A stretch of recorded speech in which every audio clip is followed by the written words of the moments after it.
In SomReP, we do economic empowerment and financial inclusion, and our entry point is the Village Saving and Loans Association.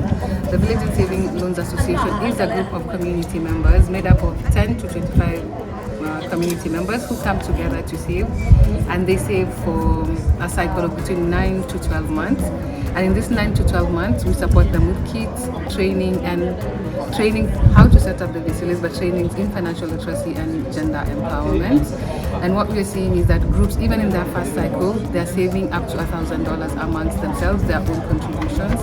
They're borrowing, they're becoming more financial literate, more entrepreneurial, and able to take risks to start businesses.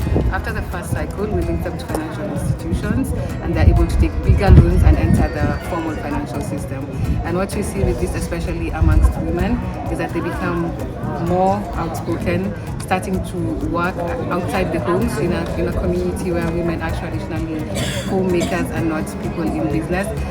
For example, in Eyl, we have good businesswomen, known businesswomen in Eyl town who benefited from VSLAs linked to financial institutions and now breadwinners for their families, changing their lives and the lives of their children.